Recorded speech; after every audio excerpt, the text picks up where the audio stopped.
नमस्कार, capital TV का खास शो किस्सा यूपी का देख रहे हैं और मैं हूं आपके साथ शिवानी रतूड़ी। सड़क से लेकर सियासत तक इन दिनों दो तरह की विचारधाराएं आपस में जोरों शोरों से टकरा रही हैं।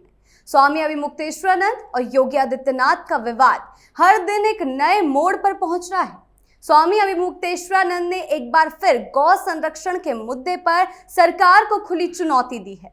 उन्होंने याद दिलाया कि सरकार को 40 दिन का समय दिया था, जिसमें से अब केवल 20 दिन बचे हैं।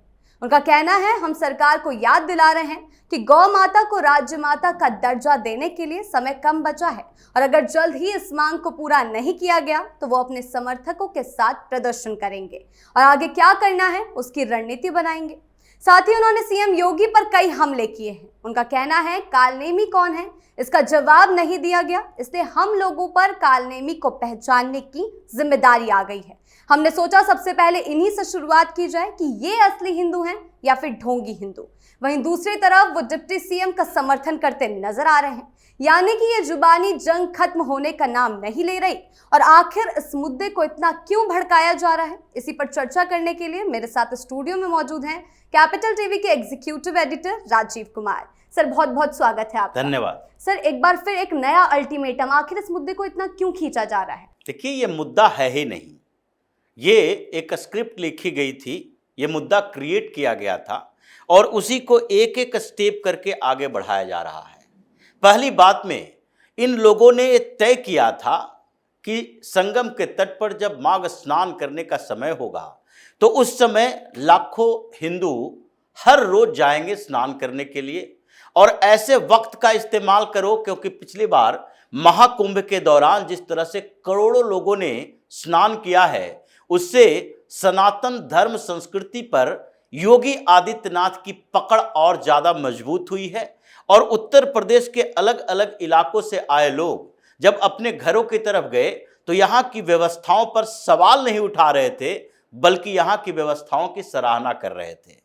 भले ही भगदड़ में कुछ लोगों की मौत हुई, जिसका इस्तेमाल गलत तरीके से करने की कोशिश समाजवादी पार्टी भी की और विपक्ष ने उस मुद्दे को उठाकर महाकुंभ की तैयारियों पर सवाल उठाने की कोशिश की, लेकिन वो विफल हो गए क्योंकि ये मुद्दा बढ़ ही नहीं पाया आगे। महाकुंभ की तैयारियों को लेकर केवल वही रिपोर्ट आते रहे ज्यादातर कि इससे पहले कैसा होता रहा है और इसके बाद कैसा होता रहा है, अभी क्या हुआ है और किन लोगों को जिम्मेदारी दी गई। अखिलेश यादव वहां पर भी दिखाई पड़े कि जैसे ही उनके खिलाफ एक सेंटीमेंट आया कि यही महाकुंभ जब पहले इसका आयोजन होता था तो उस समय अखिलेश यादव या समाजवादी पार्टी की सरकारों के समय एक मुस्लिम लीडर आजम खान को उसकी जिम्मेदारी दी जाती थी और उस जिम्मेदारी को निभाने में उनके अंदर की आस्था नहीं बल्कि एक सामान्य मैनेजमेंट और उसके बाद स्कैम घोटाले का दिमाग में एक सुरूर होता था कि किसी तरीके से इसमें करोड़ों रुपया कमा लिया जाए।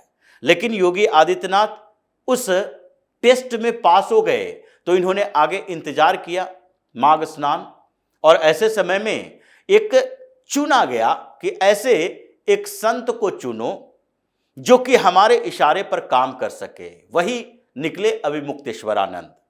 उन्हें भेजा गया था अखिलेश यादव या विपक्ष की और कुछ पार्टियों की भूमिका होगी।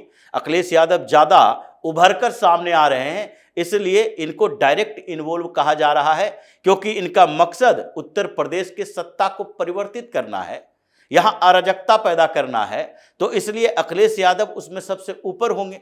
इन्होंने स्क्रिप्ट लिख कर दी और अभिमुक्तेश्वरानंद वो स्क्रिप्ट पढ़ने के लिए संगम तट पर पहुंच गए। इन्हें सारे नियम कानून पता था, पहले से ही जानकारी थी कि शंकराचार्य हो या सदगुरु हो, कोई भी धर्माचार्य जब माघ मेले में स्नान करने के लिए जा रहा है तो वो तट तक पालकी पर नहीं जा सकता, सवारी पर नहीं जा सकता, रथ पर नहीं जा सकता। इसलिए इन्होंने पहले उस कानून की अवहेलना करने के लिए सोच ली कि यहीं से विवाद की शुरुआत करते हैं और अगर लोग इससे जुड़ते गए तो इस विवाद को और भी बढ़ाएंगे। यानी इनका मकसद था हिंदुओं को किसी तरीके से भारतीय जनता पार्टी से अलग करो, किसी तरीके से योगी के ऊपर जो एक लग चुका है मुहर कि ये हिंदुत्व के सबसे बड़े लीडर में से एक हैं अभी भारत के अंदर, वो हटा दिया जाए और ये साबित कर दिया जाए कि योगी आदित्यनाथ का इंटरेस्ट केवल कुर्सी पर बैठने में है, हिंदुओं से कोई लेना देना नहीं है। उस मकसद में एक कामयाब नहीं हो पाए। वहां पर कुछ दिन धरना किया, प्रदर्शन किया, हंगामा किया, लेकिन असर नहीं दिखाई पड़ा, क्योंकि जितने संत महात्मा थे, जितने भी मठाधीश रहे, धर्माचार्य हुए, चाहे जगत गुरु ही क्यों ना हो, रामभद्राचार्य भी इसमें उतरे और दूसरे शंकराचार्य भी उतरे, सब लोगों ने एक साथ योगी के बदले क्रिटिसाइज किया अभिमुक्तेश्वरानंद का। उन्होंने साफ तौर पर कहा कि जब ये नियम ही नहीं है तो फिर आपको पालकी की सवारी करके वहां तक जाने की जरूरत क्यों पड़ी? आप संत हो, संत की तरह जाओ। आप उस अंदाज में क्यों जाते हो कि संत नहीं, हम महाराजा हैं, राजशाही का समय नहीं है। अभी आपको संत की भूमिका में होनी चाहिए, तब प्रतिष्ठा मिलेगी। वहां से ये उठकर चल दिए क्योंकि इनको कोई पूछ नहीं रहा था, लेकिन इनके स्क्रिप्ट खत्म नहीं हुई थी। उसके बाद के भी प्लान बी इनका तैयार था और वो उस प्लान बी के साथ आए कि अब क्या करना है। अब पूरा हिंदू समाज तो हमारे खिलाफ आ चुका था, लेकिन अभी भी कुछ वर्ग ऐसे हैं जिसको हम किसी तरीके से तोड़फोड़ कर सकते हैं। ये पुरानी परंपरा तरीके हैं, ये विदेशियों आक्रांताओं के तरीके हैं। ये ब्रिटिश काल में भी यही अंग्रेजों ने किया। अंग्रेजों की भी भूमिका ऐसी ही थी, डिवाइड एंड रूल। किसी तरीके से बांटो, समाज को बांटो, घर को भी बांट दो। एक घर में अगर एक सरकारी नौकरी दे दोगे तो उस घर में क्रांतिकारी पैदा नहीं होगा। यह अंग्रेज मानता था कि घर घर को तोड़ने की जरूरत है। अगर एक घर में एक व्यक्ति को पुलिस में नौकरी दे दोगे तो वो सरकार के लिए काम करेगा। अगर उसके परिवार के दूसरे लोग कितने भी क्रांतिकारी हों, वो ब्रिटिश और अंग्रेजों से पूरी तरह से असहमत हो, उसको उखाड़ फेंकना चाहते हो, लेकिन घर में वो बैलेंस नहीं हो पाएगा। घर के वो व्यक्ति भी यही सोचेगा कि हमारे घर वाले तो अंग्रेजों की सेवा कर रहे हैं, तो उसके इशारे पर काम करेंगे। ये घर घर को तोड़ने वाली जो स्थिति आई, उसी को अब इन लोगों ने प्लान बी के तौर पर सामने रखा है। अभिमुक्तेश्वरानंद वही बात बोल रहे हैं जो अखिलेश यादव बोल रहे हैं। अखिलेश यादव का टारगेट अलग है, तरीके वही है। अखिलेश यादव ने क्या किया? अखिलेश यादव भी ये सोचने लगे कि भारतीय जनता पार्टी, यानी कि पार्टी और लोग एक दूसरे से तब तक जुड़े रहेंगे, जैसा कहा जाता है कि आपके परिवार के ऊपर तब तक उंगली नहीं उठेगी जब तक परिवार में एकता होगी। तो सबसे पहले आपको एकता को तोड़ना है। ये पंचतंत्र की कहानियों से ये परंपराएं अब तक की चली आ रही है कि कैसे एकता को तोड़ना चाहिए। और अखिलेश यादव ने पहले मोहन भागवत के बारे में कहा कि आखिरकार डॉक्टर मोहन भागवत को, संघ प्रमुख को, योगी से, ब्रजेश पाठक से अलग अलग क्यों मुलाकात करना पड़ा? इसलिए कि भारतीय जनता पार्टी में यह चल रहा है कि वो एक दूसरे के खिलाफ हैं। दूसरी बात कि संघ से जुड़े हुए योगी आदित्यनाथ नहीं रहे। अखिलेश यादव संघ को जानते नहीं जी, क्योंकि संघ का मतलब, आरएसएस का मतलब केवल शाखाओं में जाने वाले लोग नहीं हैं।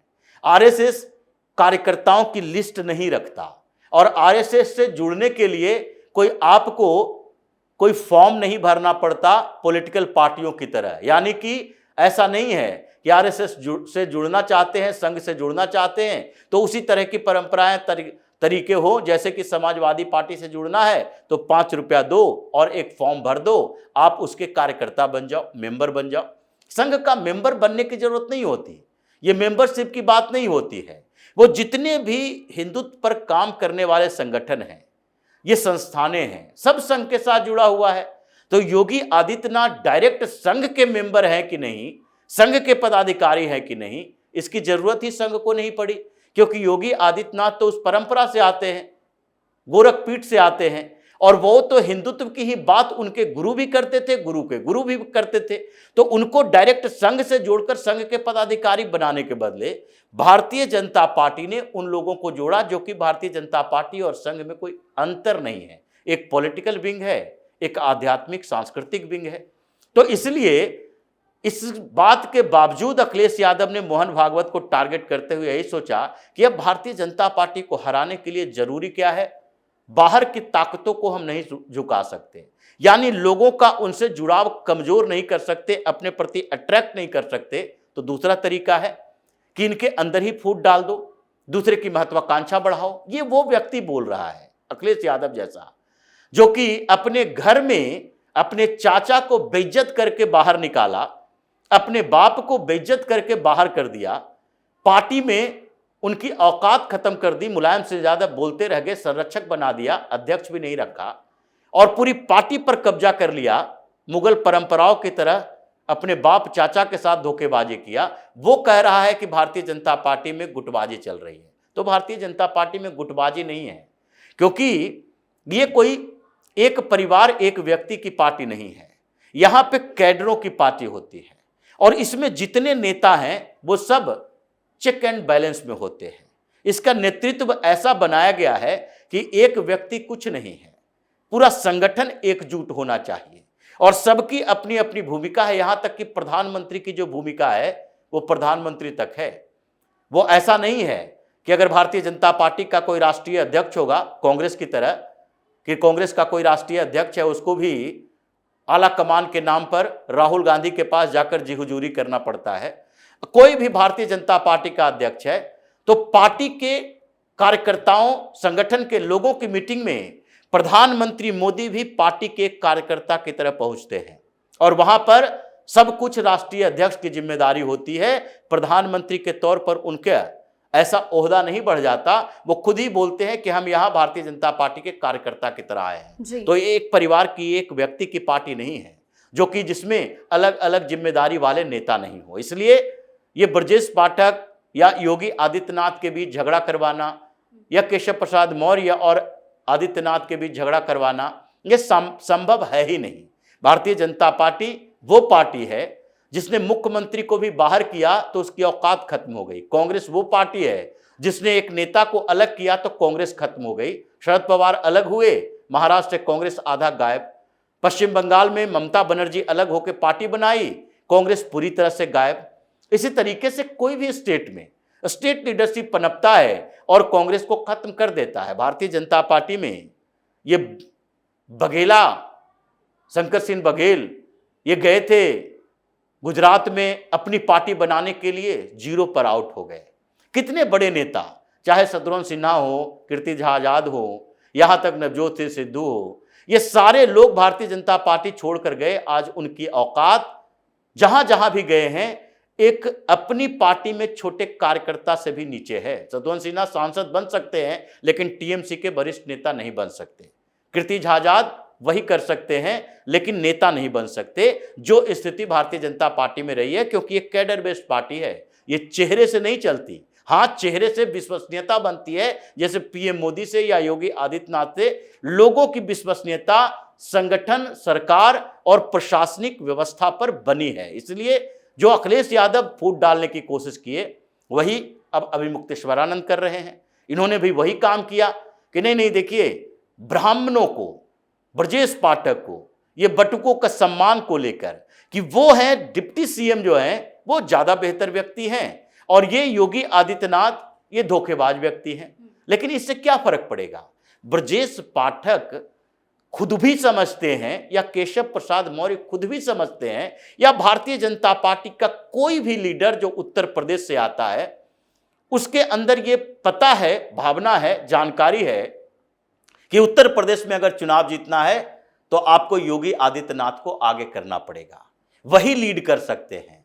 केंद्रीय नेतृत्व को यह पता है कि उत्तर प्रदेश में चुनाव जीतना है तो योगी को आगे करना पड़ेगा, आप रोक नहीं सकते। वो वही स्थिति है जब प्रधानमंत्री मोदी गुजरात के मुख्यमंत्री रहा करते थे, और उस समय जो गुजरात दंगे के बाद अटल बिहारी वाजपेयी भी राजधर्म सिखाने लगे थे, कुछ मोरल सवाल उठे और आडवाणी, वाजपेयी ये सब कंफ्यूज हो गए थे कि क्या मोदी को वहां से हटाना चाहिए, मुख्यमंत्री पद से इस्तीफा देना चाहिए।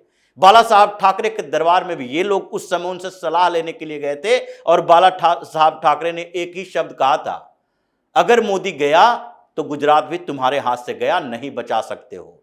वही स्थिति अभी है कि अगर उत्तर प्रदेश में शीर्ष नेतृत्व भी चाहेंगे कि योगी को रिप्लेस कर दें, तो उनके लिए भी बड़ा कठिन सवाल है। उत्तर प्रदेश में योगी गए तो उत्तर प्रदेश को भारतीय जनता पार्टी बचा नहीं पाएगी। और ये अखिलेश यादव या मुक्तेश्वरानंद, ये लोग भारतीय जनता पार्टी में तोड़फोड़ की बात कर रहे हैं। ब्रजेश पाठक भी जानते हैं अपनी औकात कि अगर योगी का चेहरा हमारे सामने ना हो तो अपनी सीट बचाना बड़ा मुश्किल हो जाए। इसलिए उप मुख्यमंत्री का पद, ये जो जातीय समीकरण की बात होती है, अगर ये जातीय समीकरण, जातीय आधार पर पद दिए गए, मंत्रालय दिए गए, तो जातीय आधार पर जिम्मेदारी भी दी जाएगी। अगर ब्राह्मण नाराज होगा तो ब्रजेश पाठक की भूमिका होनी चाहिए कि आपको ब्राह्मणों का रिप्रेजेंटेटिव बनाकर मंत्री बनाया गया, डिप्टी सीएम बनाया गया है, आपकी जिम्मेदारी है उसको बचाएं, उसको समझाएं, अपने साथ जोड़ें।